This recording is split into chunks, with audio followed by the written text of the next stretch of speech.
Good afternoon. Welcome to today's Fostering Smart Growth in Rural Communities webinar hosted by the Smart Growth Information Clearinghouse. My name is Michael Bayer. I'm the Manager of Infrastructure and Development at the Maryland Department of Planning and Project Manager for the Smart Growth Information Clearinghouse. For those of you who have used the website, know that the Smart Growth Information Clearinghouse is a project of the Smart Growth Network and is partially funded by the U.S. EPA Office of Sustainable Communities and managed by the Maryland Department of Planning. In addition to hosting webinars like today's Fostering Smart Growth in Rural Communities, the Smart Growth Information Clearinghouse has a website, smartgrowth.org, that is your one-stop on the web for the most current information on effective growth, development, and preservation practices. We provide timely news and information about events, funding opportunities, awards, and resources to help local decision makers foster healthy, resilient, and economically vibrant communities. The Clearinghouse is also the virtual home of the Smart Growth Network, a nationally recognized coalition of leadership organizations that have formally endorsed the principles of smart growth.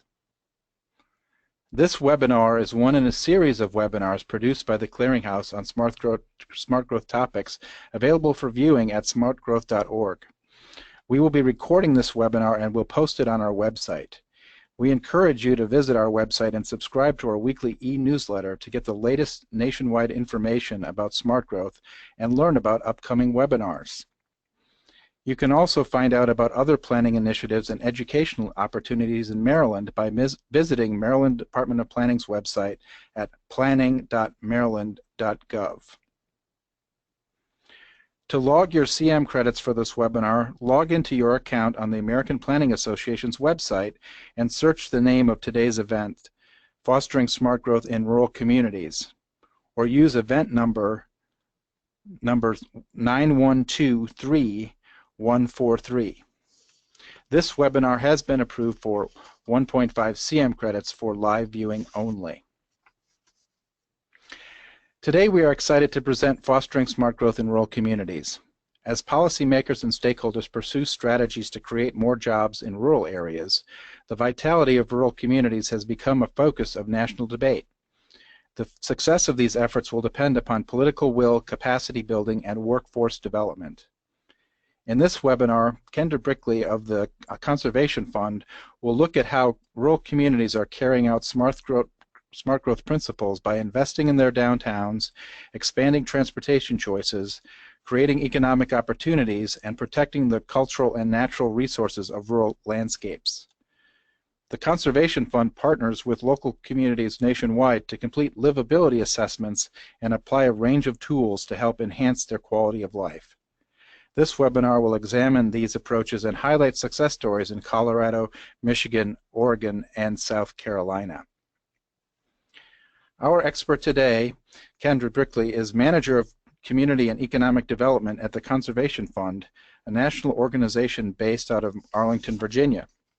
She forges on-the-ground conservation solutions by developing balanced economic and environmental results that meet the needs of diverse professionals.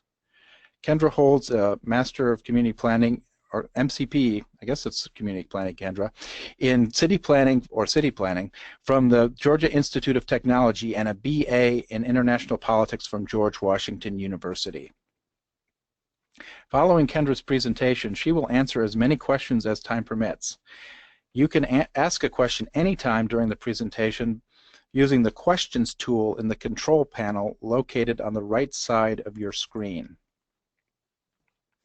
Now I'll turn it over to Kendra, who will discuss how the Conservation Fund is helping rural and gateway communities use smart growth strategies to strengthen rural communities, and how these strategies can be replicated in communities across the U.S. Welcome, Kendra.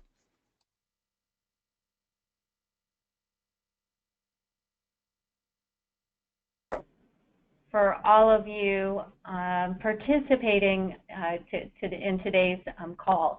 So I'm really pleased to be on today, and the only downside is that we're just broadcasting across the country is fabulous, but I always really like to engage with folks directly in a conference room or meeting place.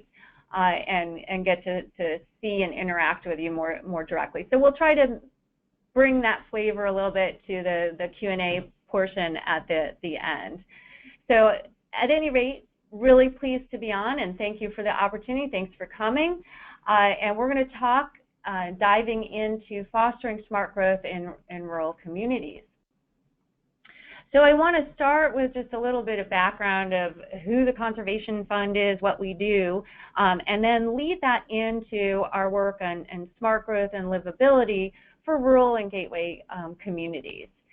So the Conservation Fund has been around for 31 years, and we're a pretty unique organization in that we really focus on conservation working for America.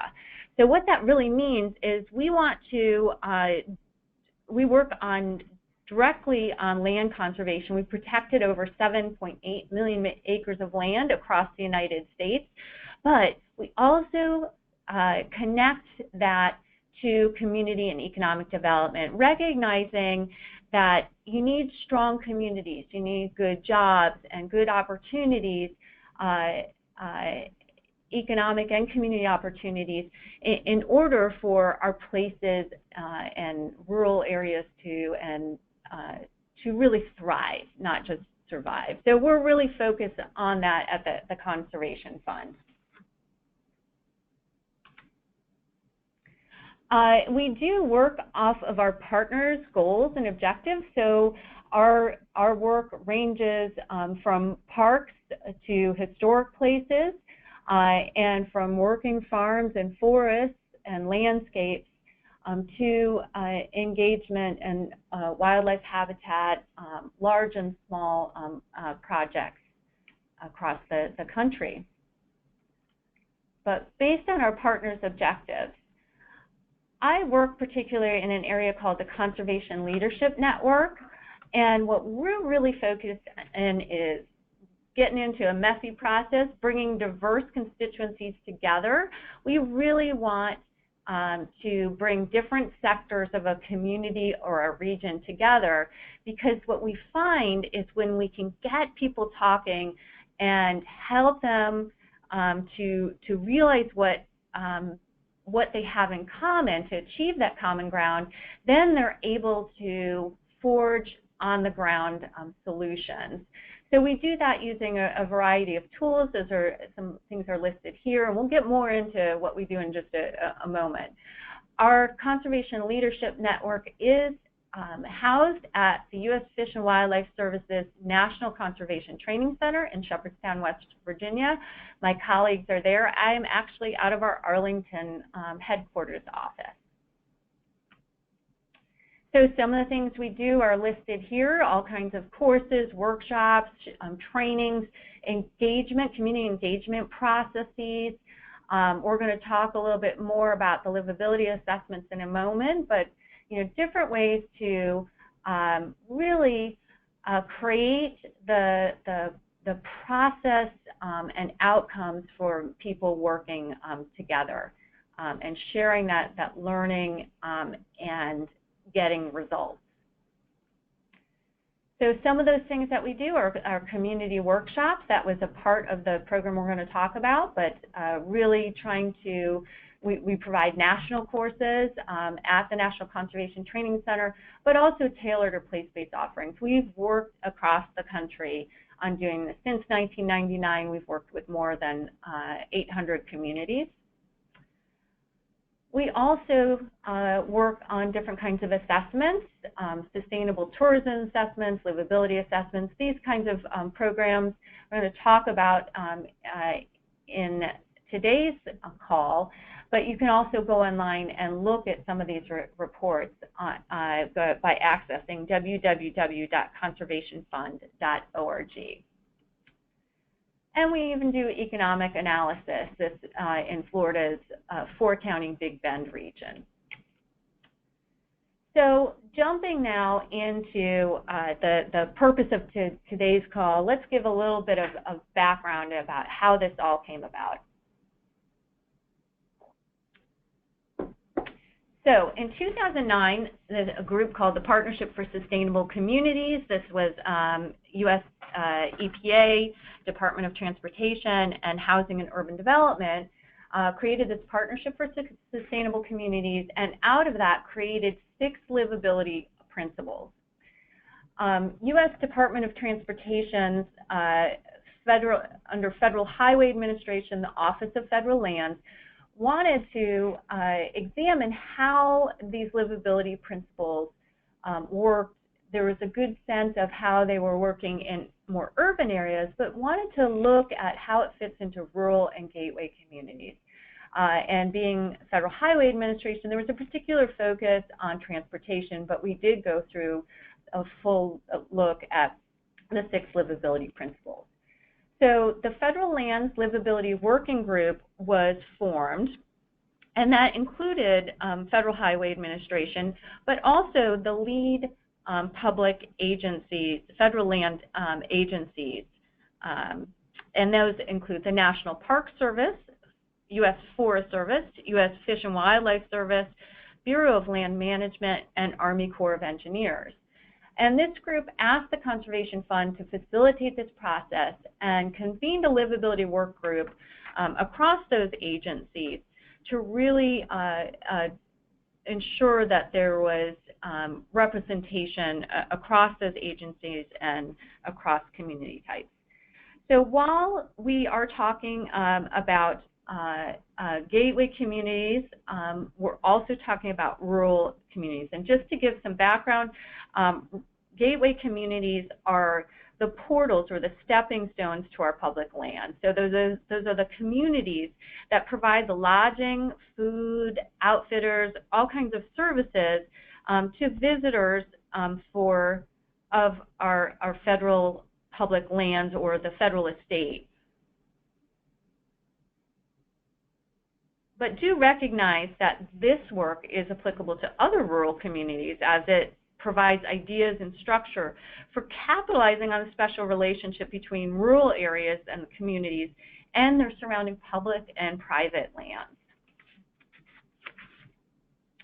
And in fact, we work on these kinds of issues with other communities as well. So let's take a look at what those livability principles are. And we adapted them a little bit for gateway communities. So for example, we've got provide more transportation choices, promoting affordable housing, and lodging choices. That's not something that would be always included in community livability, but because we're looking at the gateways to public lands, that was an essential component.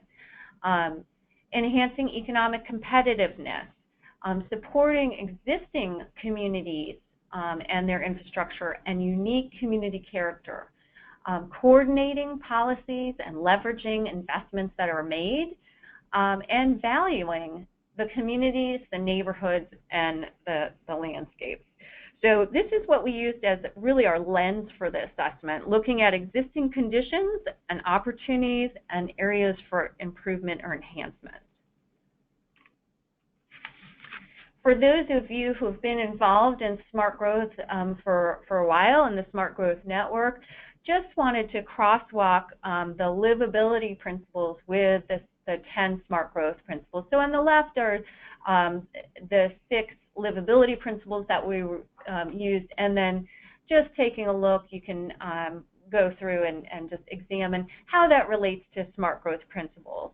So really, they're quite similar, but the livability principles are a little bit more streamlined.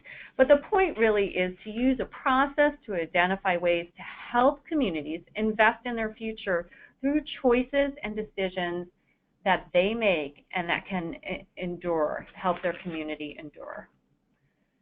So the components, the process that we went through was we went first, worked with directly with the public land partners and the community partners to put together a livability assessment site visit. So we dug into resources, plans, and reports ahead of time and afterwards, but we also went to each of the 4 communities. I'm going to get to those in just a moment. Did a site visit looking at the assets of the area and some of the critical needs and priorities, and also did stakeholder interviews in the community. So that was part one. Then we came back with all this information and energy and compiled that into a summary livability assessment and recommendations report. As I said, all of those are available on our website for download. And then based on that, came back to the community and kicked it around a little bit, the recommendations report, and asked them to identify what their priorities would be. What did they want to move forward on in their community? And based on those priorities, we convened an action planning workshop, again on the ground with them, to really help them implement those priority items.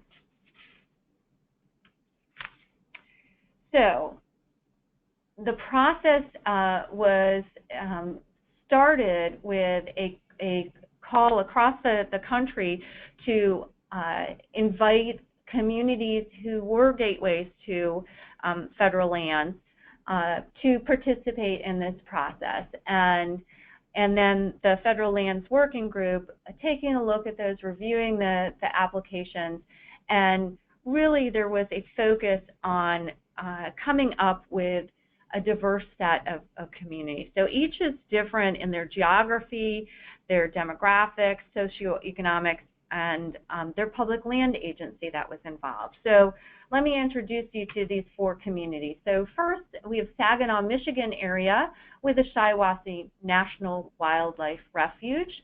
The city of Saginaw was our largest partner. It has just under 50,000 people. And while that's considered an urban refuge, the other side of the refuge is defined by very rural communities, so James Township being one, and that was under 2,000 population, so 1,930 people. So we wanted to have one that had a little bit of that aspect of urban-rural connection. So that's Saginaw and surrounding area. Second community is Sweet Home, Oregon, going out west to the Willamette National Forest. We also had Bureau of Land Management and the Corps of Engineers as participants in the process. And they had a population of 9,000, about 1,966 people in Calhoun Falls, South Carolina, and the partner was the U.S. Army Corps of Engineers and the Russell Dam and Reservoir Project. And the 4th community was Grand Lake, Colorado. Those were some of the beautiful pictures that Michael showed earlier in Colorado with Rocky Mountain National Park, the Arapahoe National Recreation Area, and U.S. Forest Service as a partner as well. So really broad-ranging community. And I should also mention that Grand Lake, Colorado has a population of 460. So it was the smallest community of the 4. So each place is different, but they really share common dynamics by their relationship with public land partners, especially the federal land partners, and the challenges of trying to survive in a changing economy. Nevertheless, it did result in these 5 key assessment findings and result in community action. So we're going to talk about those, but before we move on, I did want to mention that the assessments, including an array of federal land partners and community groups. So those included it depended on the community as to who those stakeholder groups were, but included public safety officials, healthcare professionals. We went into one of the high schools and talked to students. We had met with housing advocates, local elected and appointed officials, county commissioners, sat down with them in several places, conservation groups, and business owners ranging from the owner of a local tavern to the head of a private forestry company, as well as tourism and economic development experts. So really broad-ranging groups that we talked to. And the net result was the assessment process led to the identification of these 5 key findings that really contribute to the health, vibrancy, and quality of life of the communities. So let's dig into these findings and how that creates community livability. So, hold on. To start, coordination and partnership with federal land management agencies. So the trends are listed here, a couple trends, but basically there's an essential relationship between public land managers and the community. And that partnership is really needs to be a two-way street. So where gateway communities contribute to the public lands and the public lands contribute to the community. So from those trends, there were a few recommendations that we had, and these are all in the assessment reports, are much more detailed than this, but recognizing that it's critical to ensure joint participation in local economic development and livability planning for the success of the community. And it's also essential to foster that better communication and understanding of how the federal land partners and their management contributes to and supports the local economic health of a region. That needs to be communicated to local, regional, and state representatives for the opportunities to expand this support. So let's look at what that is on the ground. So a couple of the community action and results will follow this process for each of the key findings.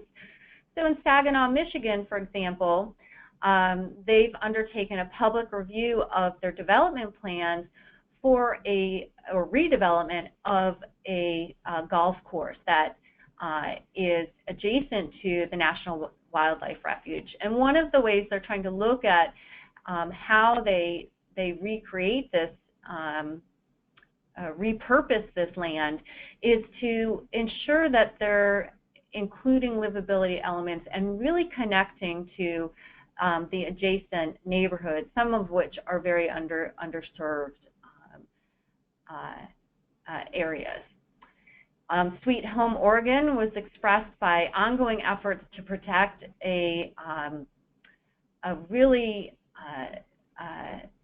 significant cave, Cascadia Cave, that is a significant spiritual gathering place for several tribes in the area, and that's along the South Fork of the Santiam River. That site's on about 55 acres of timberland as well.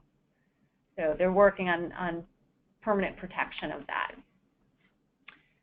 The next key assessment findings is focused on economic development and natural resources and those connections. In each of these communities, they had a historic focus on natural resources or manufacturing economies, from timber and logging in Sweet Home and Saginaw. Later, obviously very involved in the auto industry, traditional industry in Calhoun Falls were textiles and mining, trapping, forestry, ranching surrounding Grand Lake, Colorado. So here are the recommendations, but just some of the trends, they've changed with the federal land partners. There's some changes from traditional industry recruitment and trying to look at how they can capitalize on that more and better ways. And then there were also the trends of trying to capitalize on the circulation of local dollars and having local businesses to really gain that economic multiplier effect. So 3 recommendations here are really about the importance of economic development, transportation, and access to markets or infrastructure. So for example, on the economic development side, the proximity to federal land has a major impact on surrounding communities and their local economies. For example, the government shutdown that took place in 2013, this 16-day shutdown cost the Rocky Mountain National Park region over $10.9 million, demonstrating that without the park, there's not a sustainable economy. So there's a real reliance on the park for the economic health of the communities. So these communities and partners are considering how to expand the local economy. And one from another community, Sweet Home, the U.S. Forest Service is supporting sustainable forest product harvesting for value-added products, such as wild crafting, that's food and medicinal products that are gathered in a sustainability through sustainable processes from the forest itself, biochar production, and secondary processing, such as raw lumber into furniture and building supplies. So U.S. Forest Service and Sweet Home are working together on funding for some of these areas. And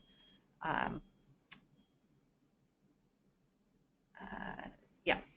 So and then on the transportation side, there's a reliance on access to these communities for their economic health. So, in some cases there's airports, and Grand Lake, they have access to the Amtrak rail station, major interstates. But these transportation networks exist, but they don't always extend to these areas, or there's some challenges. So, for example, Grand Lake becomes a 17-mile cul-de-sac in the winter months when the park road is closed. The National Park Road actually closes in the winter because of the heavy snowfall in the mountains. And in Saginaw, there's a bus system that does go to within a mile away from the refuge, but it stops only every 40 minutes, and there's that mile gap. So we talked with them about the possibility of changing that and bringing more awareness and access to the refuge, which is really a green gem in a small urban area. And then, of course, technology, broadband, Wi-Fi, cell networks are so important to accessing markets and establishing or supporting businesses, especially location-neutral businesses, and the infrastructure investments and upgrades that are so essential. So a few examples of what's been done. This is sort of a smaller piece of the pie, but it was impactful for Grand Lake, Colorado. Based on the assessment, they went after getting the Ride the Rockies event to Grand Lake, Colorado for the first time in its 31-year history, and attracted over 2,000 riders and entourage, and stayed at the Grand Lake Center, which we'll talk more about in just a moment. Sweet Home Oregon used a existing transportation, an existing shuttle that provides transportation for senior center, Boys and Girls Club, and shuttle service to the community college, and recognized that they could use it for weekend bicycle transit service to reach different attractions in the Willamette National Forest. And this has been an ongoing project of theirs, and it's now entering their third year. And they use bicycle trailers to secure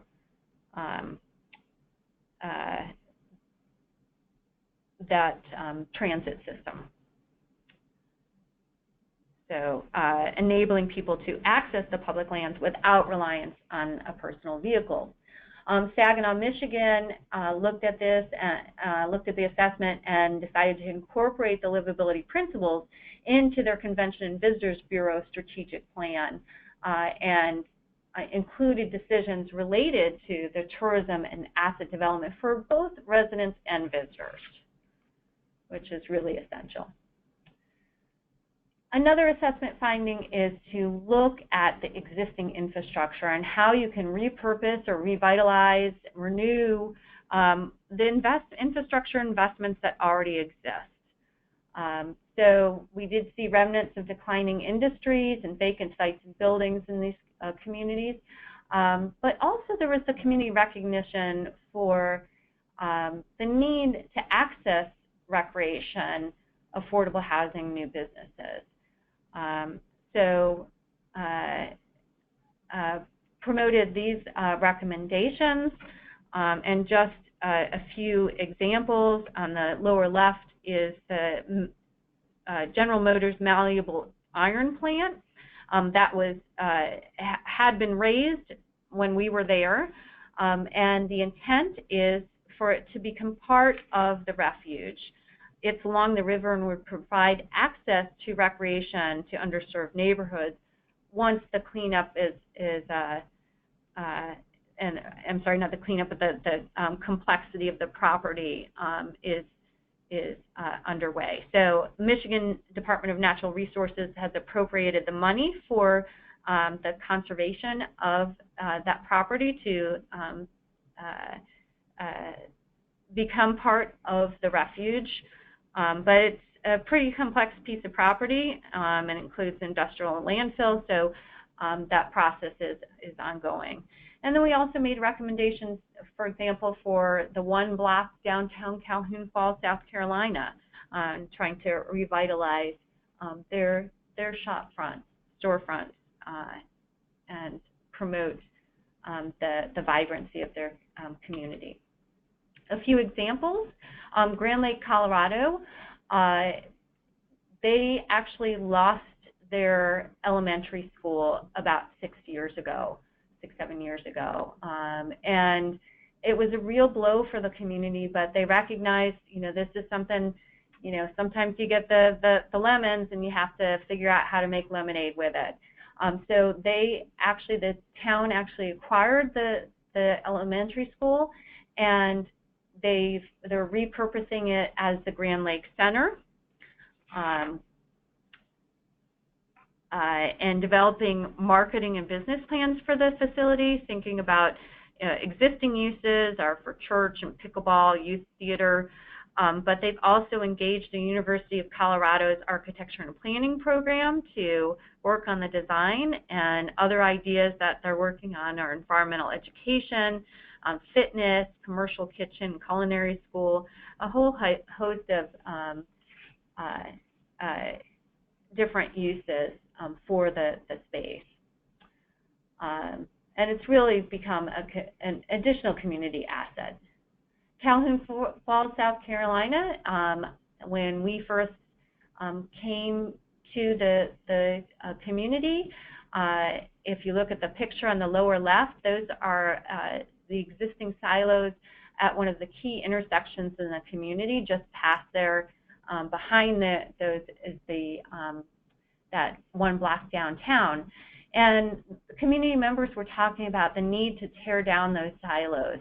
We said one of the assessment recommendations was that you look at those as a community asset, that those are part of the community's fabric and heritage, and why not use that as a welcome? So they actually revitalized those, cleaned up those silos, and now it's a welcome to the gateway of Calhoun Falls, the gateway to Lake Russell and its recreational opportunities.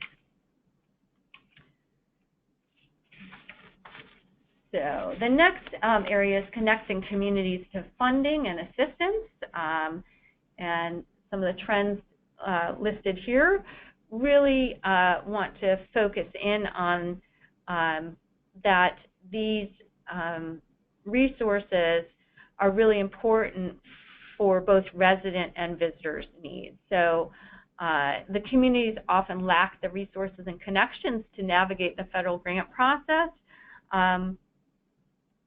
but with that assistance can help realize the possibilities and opportunities that the agencies can help with the communities. Certainly, while we focused on these gateway communities, there's a need for tailored assistance for other rural communities. So that's really important to think about the economic development and transportation needs and resources that are important for rural communities.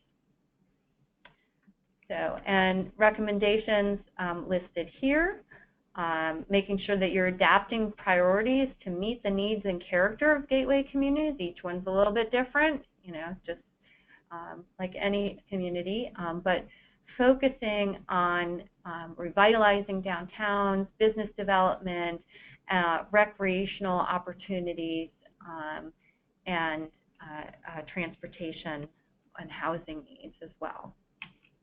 Trying to connect those. So a couple examples, Grand Lake, Colorado, they coordinated with, I'm going to break down these acronyms, coordinated with the National Park Service to complete an intergovernmental agreement with the Colorado Department of Transportation for repairs on the West Portal Bridge, which provided multimodal access to 3 federal trailheads. And so you can see the condition of that bridge when we were there. Saginaw, Michigan went after federal lands access program funding. This is for funding connecting from a community to access to the federal land estate. So the small township of James Township worked with Department of Transportation, Fish and Wildlife Service for improving a really degraded road that accessed the refuge, and it was also a community. It was a community priority, so got that assistance and help with securing those funds. And the final assessment funding is really what came out across the different communities was really this emphasis on year-round quality of life. That so frequently in tourism-based economies, there's a season, and where, you know, there's high season and then low season. A lot of the business owners are really struggling to survive and to sustain their businesses. So we really heard that from across the communities of trying to think of how they could expand their economic opportunity for a longer part of the year to really get that year-round benefit. So some of the trends we saw was that those pressures on local businesses, and then also on the housing side, the need to ensure that there's affordability for housing year-round. So recommendations here are multiple strategies, really thinking creatively about possibilities and ensuring that you're working together to really emphasize that year-round possibility. So a couple examples, Calhoun Falls, South Carolina, they secured grant funding to support a tourism, hospitality, and small business training program for local businesses, trying to build the local capacity. So got state funding for that, a number of partner organizations. Grand Lake, Colorado's done some really great things. They really were captivated by the concept of the creative economy. And they launched their own Grand Creatives program to really spur creative businesses in the area and economic development.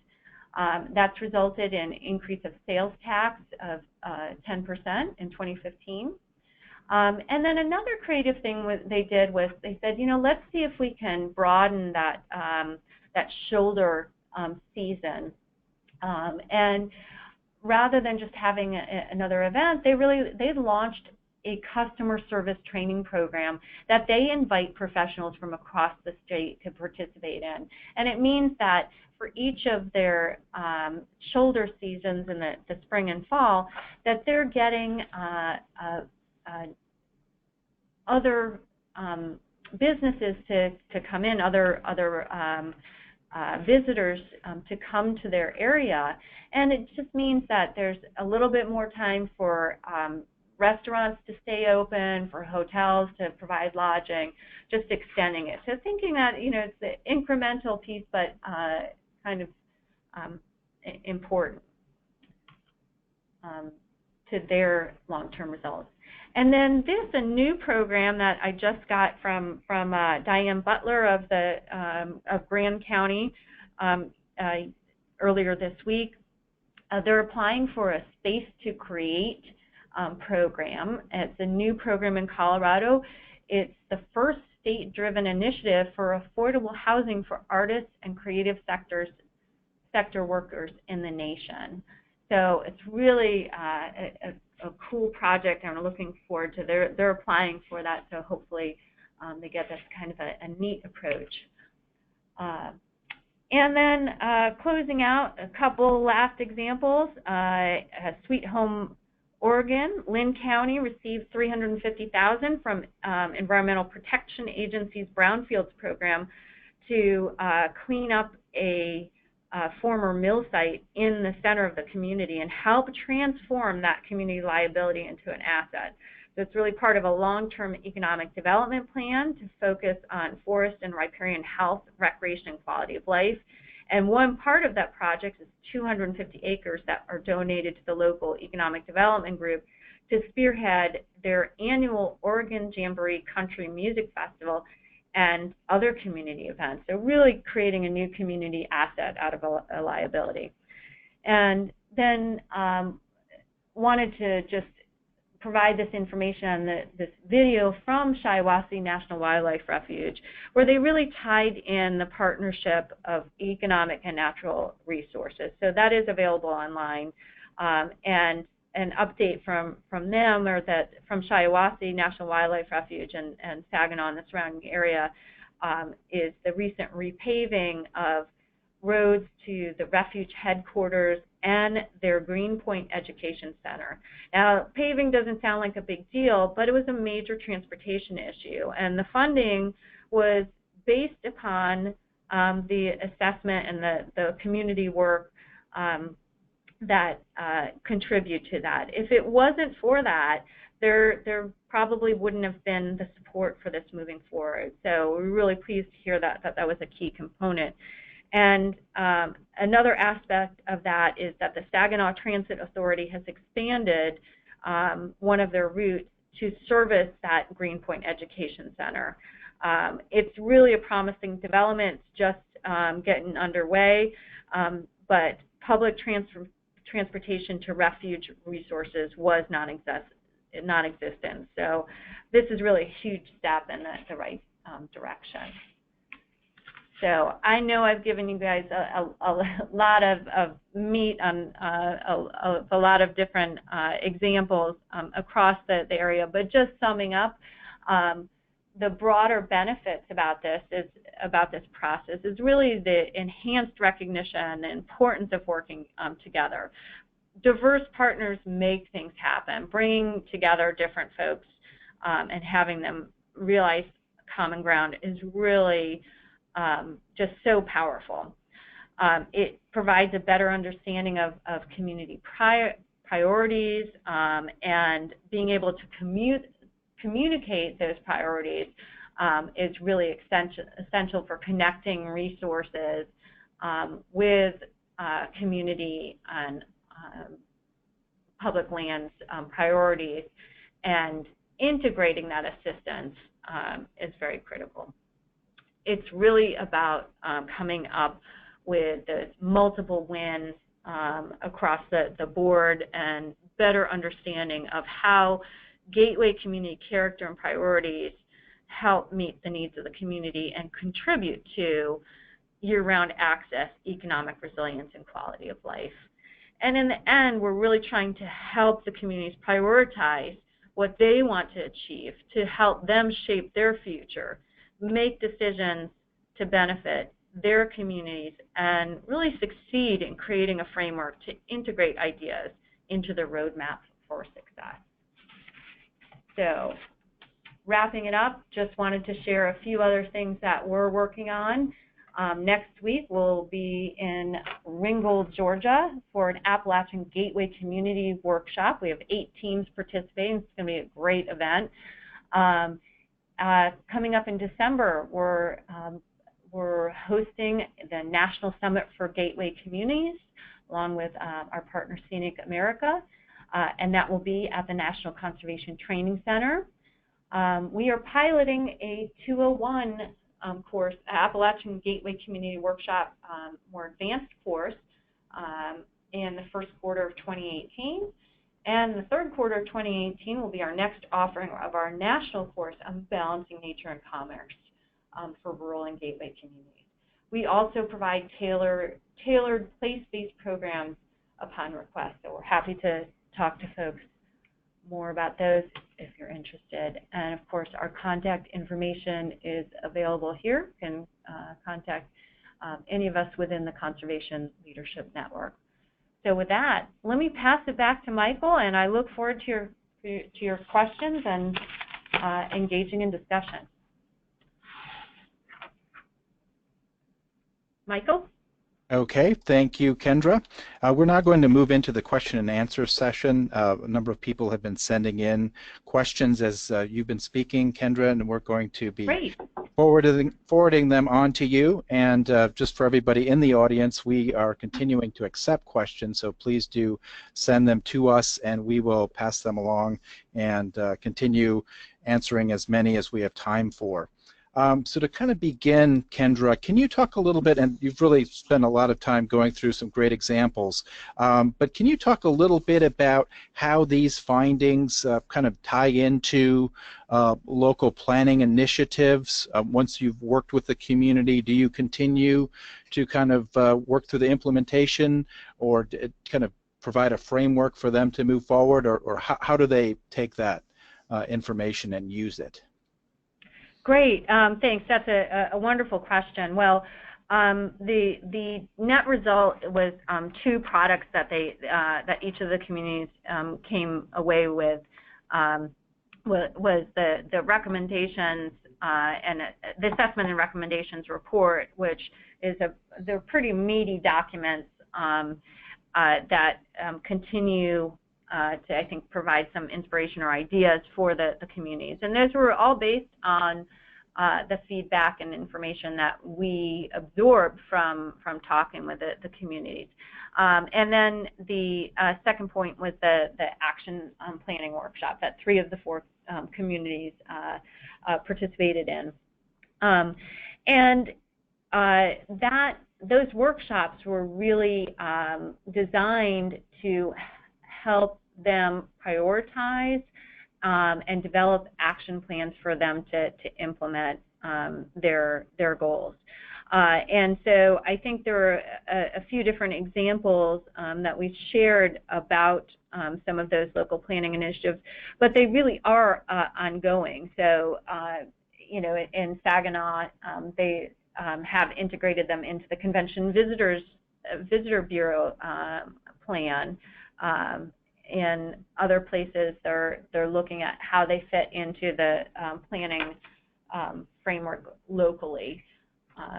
And for example, with the Grand Lake Center coming up with the plans for that, we actually held the workshop at the Grand Lake Center, and one of the action plan teams was to come up with actually getting the protection, getting the ownership of the former elementary school, but then also providing the plans moving forward.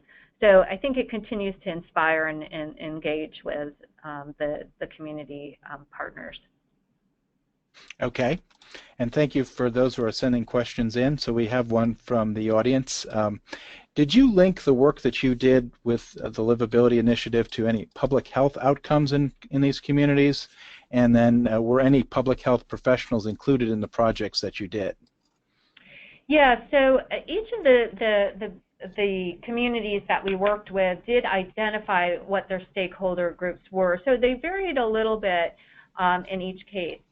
Health did come up certainly in terms of the recreational opportunities, not just for visitors, but for residents. That was really important. Like, for example, Grand Lake, Colorado was trying to develop a linking leg of a bike trail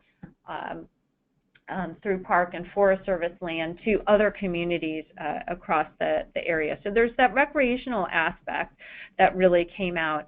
But in addition, particularly in Sweet Home, Oregon, public health professionals were very engaged. We had a separate stakeholder assessment meeting with them, and it was really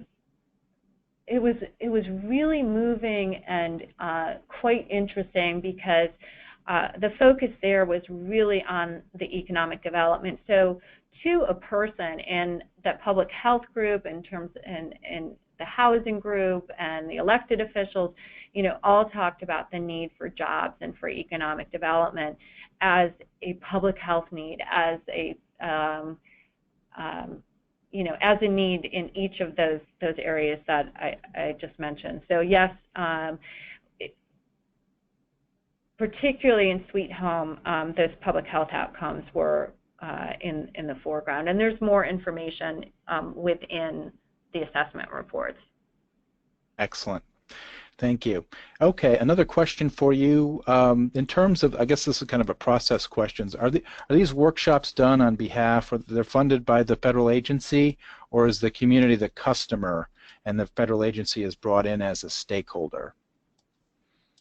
In this scenario, the federal partners were involved from the get-go, and in terms of Federal Highway Administration supporting this process, but for each of the communities that participated in the assessment and action planning process, Federal Highway did have a role in that, but then each of the communities had to have a federal land partner, so that public land management partner, and the community working together. So they had to apply together to this process to be evaluated. Does that answer the question? Yes, thank you. Okay. And again, as we're moving forward, if somebody does want to answer a follow-up question to any of Kendra's answers, we'll be able to track those as well. Moving forward, did any of your work address stormwater management, especially adopting ordinances, for example, to encourage retaining small stormwater systems on site? Let me think for a moment. Water issues were definitely on the agenda.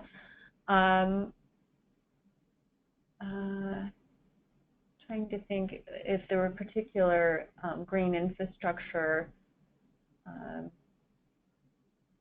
components.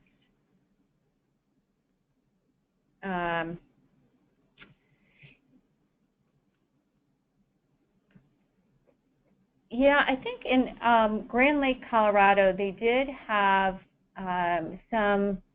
It was mostly I'm trying to think of what was it called.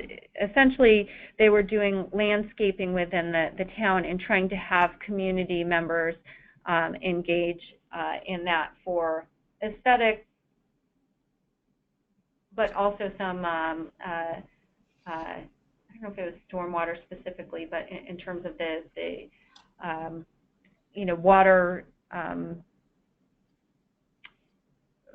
limited water as well. They also had water quality considerations that we had a special group talking about, because of Grand Lake is the largest. I think it's the largest natural lake within Colorado. And ensuring that they had good water quality moving forward. So there were certainly some stormwater aspects there, and we did focus in on conservation objectives. I'd have to dig back a little bit and look at stormwater management per se, but I'd say definitely the Grand Lake folks were involved with that, and then there were certainly other water management issues with Russell Lake Dam and Reservoir and Sweet Home, Oregon, having some very interesting things going on in terms of their water management issues with the Corps of Engineer reservoirs, that with the water table changing a great deal for water management purposes for the Corps. Mm-hmm. So in these cases then, were you able to kind of connect them to other resources and planning initiatives to look at the implementation? Yeah, absolutely. I mean, that's really what the assessment and recommendations reports were all about, was to try to, you know, where we didn't have, you know, we were trying to provide them with all kinds of examples or other resources to connect with in order to meet their objectives. Okay. To move on to another question, have you worked on encouraging greater density in future development in these communities? That, you know, the sort of the compact design was one aspect of this. Was really, you know, how it was kind of framed was trying to use existing infrastructure. The community of Grand Lake is very compact already. They're surrounded by the national park and forest, so it's a pretty small footprint there. And then, you know, Sweet Home, Oregon, again, you know, similar sort of thing where we're trying to focus on revitalizing their downtown and repurposing the mill site. So those are all aspects of trying to encourage more compact design and building off of the aspects that are there already. Same with Calhoun Falls, South Carolina, you know, trying to help them revitalize their downtown. And Saginaw had some different issues because they're dealing a lot with vacant housing, and it was somewhat of a different issue there. But okay. yeah, that was certainly a focus on it. Gotcha. So another question came in. Would you please give more detail about what factors are included in the livability assessments?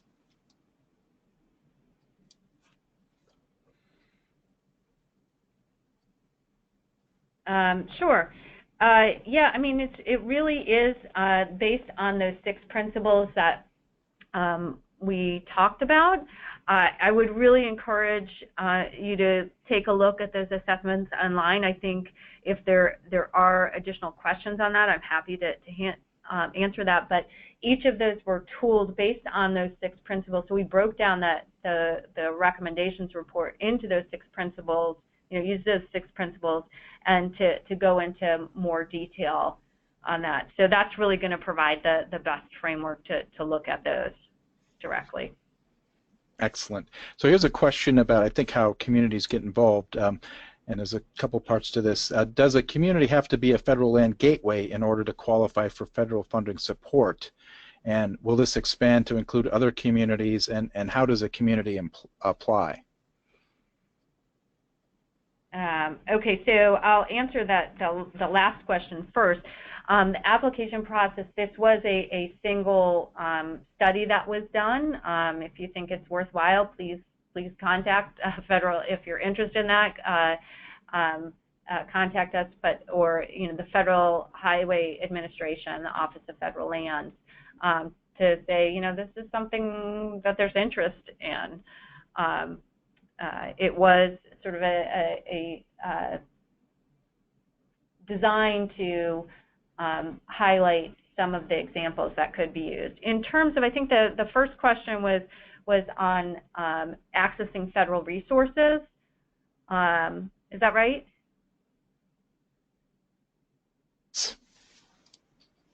Was the first question on accessing federal resources? And yes, it was. It was kind of, do you have to be a federal land gateway in order to qualify for the federal funding support? Okay.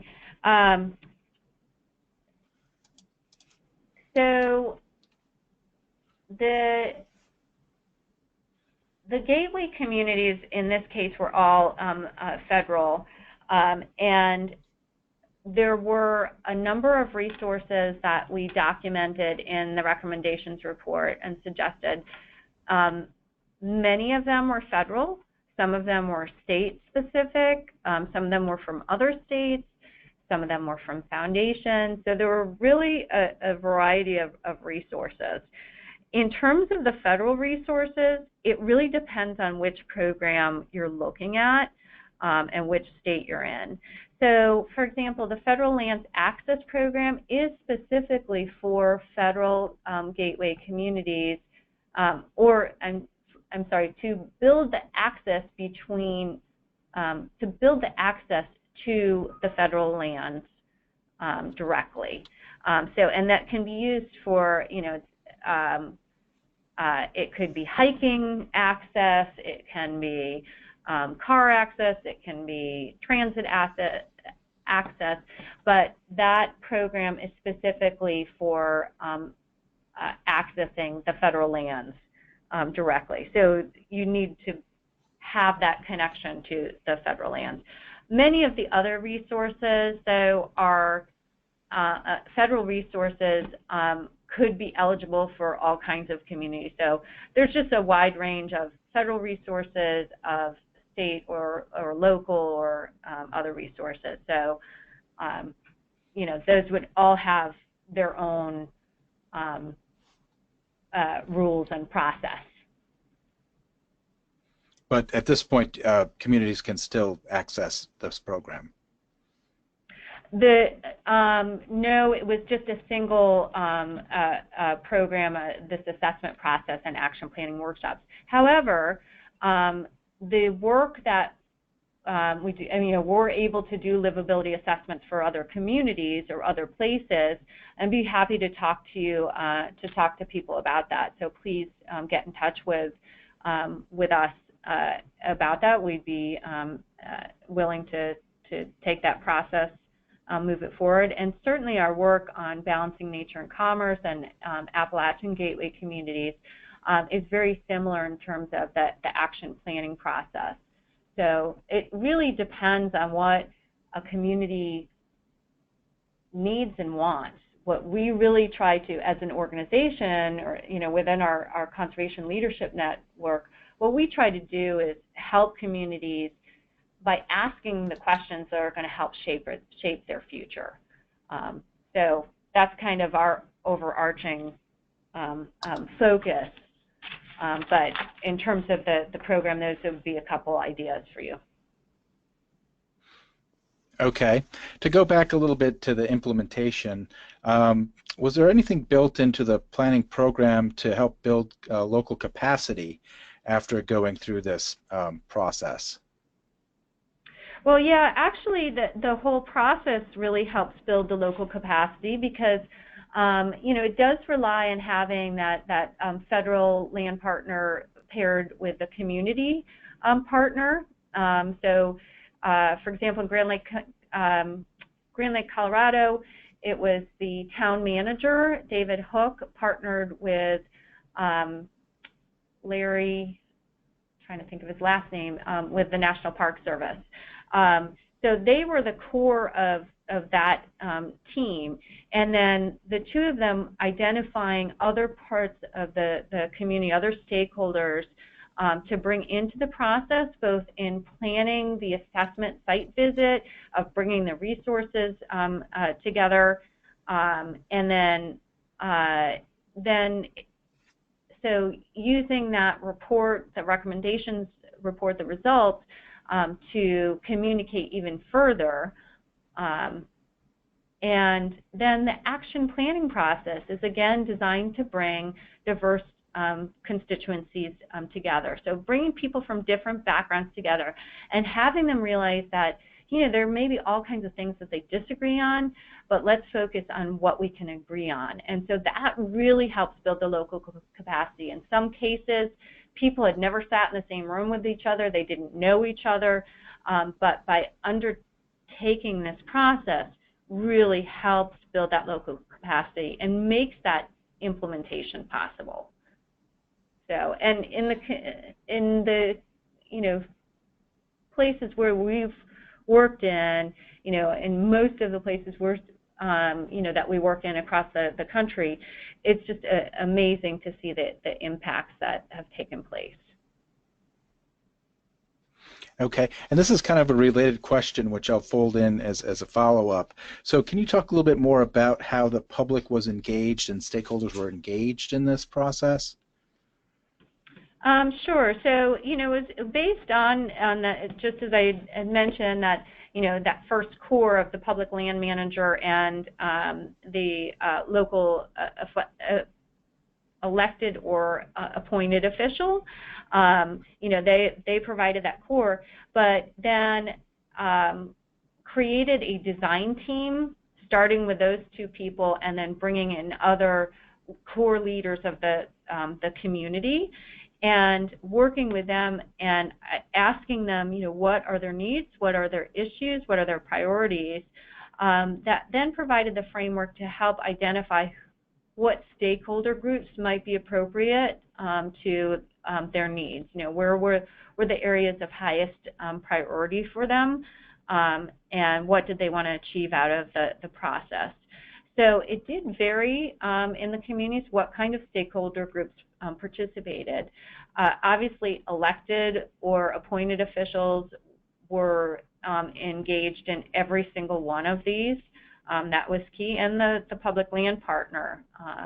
Economic development partners were involved. Tourism professionals were involved. But then the other kinds of stakeholder groups varied a lot depending on, or varied somewhat, I should say, depending on the needs and interests of the community. I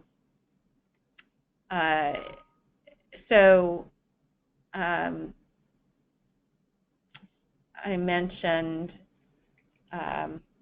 Sweet Home Oregon as really, they had public safety.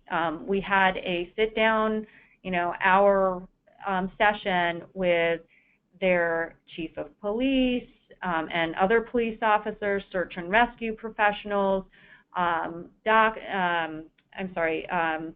firefighters were in the room, just a whole bunch of public safety professionals. I mentioned the healthcare group in Sweet Home.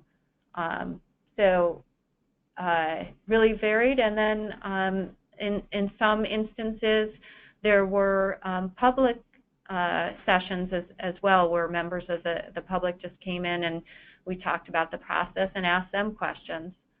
So. Mm-hmm. So is there kind of a best practice in terms of engaging stakeholders that you've gleaned from this, or is it really very project specific? The process is somewhat similar, but it really depends on what you're trying to achieve. We always start our work with asking, what are the goals? What do you want to achieve? And then building a program from that. So that's where the engagement process could differ. And I'm just stepping back from the livability assessment to other work that we do in terms of the engagement really varies in terms of the goals.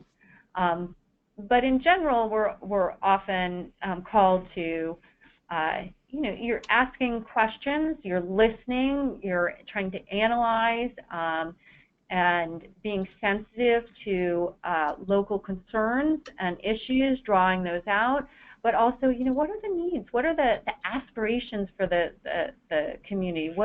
Where do you want your, what's your future? What do you see for your future, and how can we get there? And then taking that process and providing back some ideas or thoughts or outcomes that might help them achieve that. Excellent. So we just have time for a few more questions, and if anybody does have any last ones they'd like to submit, please do.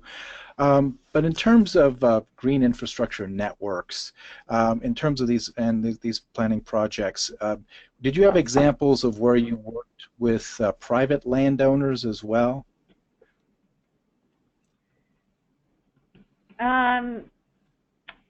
Yes, I mean, the Conservation Fund has worked on green infrastructure for many years. In terms of this livability assessment process specifically, I'd have to go back and look. I'm sorry that I just can't recall what aspects included the green infrastructure network. I'm sure that there are some in there.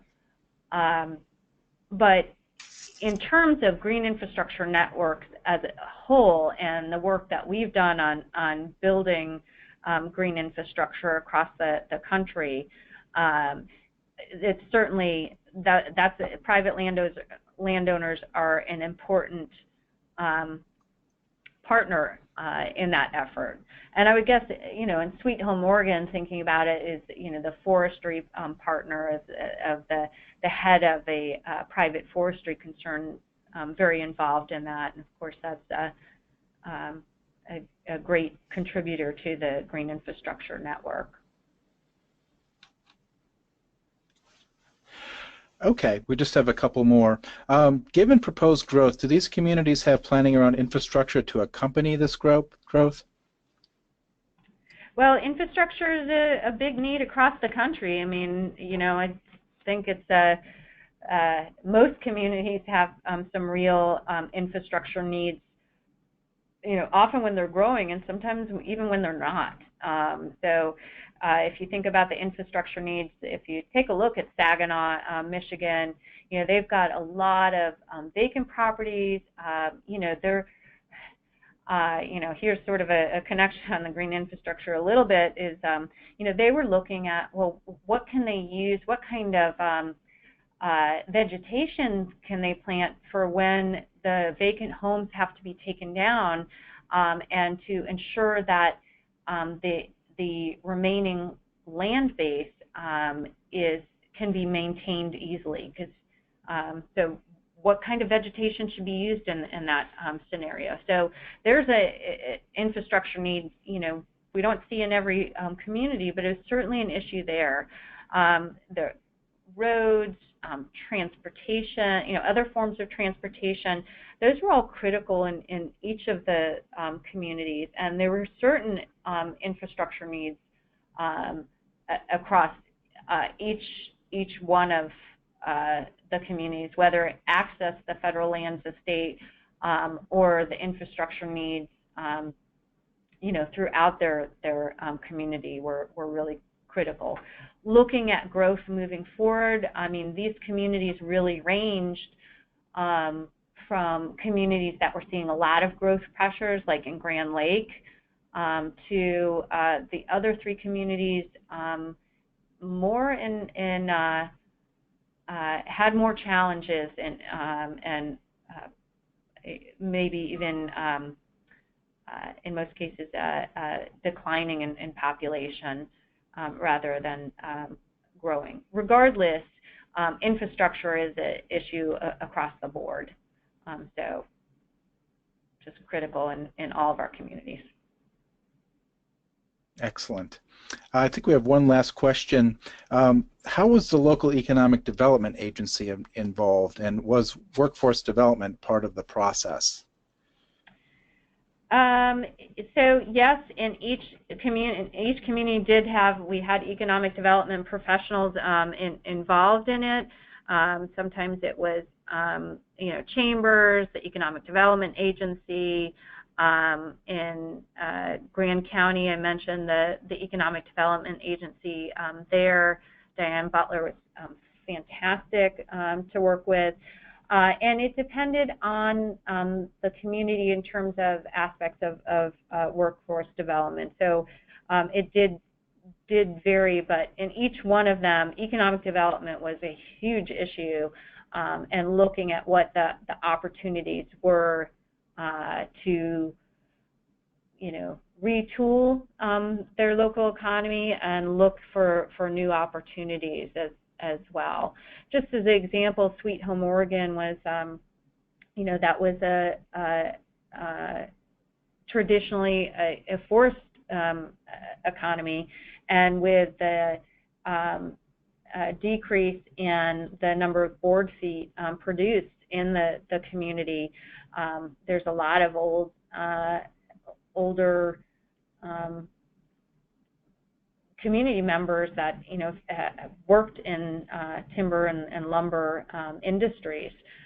So they're really looking at different opportunities to move forward, and provided a lot of different strategies and ideas for that throughout the assessments. Okay, thank you, Kendra. So we're going to wrap up here. Before we do, though, Kendra, do you have any final thoughts or ideas that you'd like to share with us? Just wanted to say thanks to everyone for participating.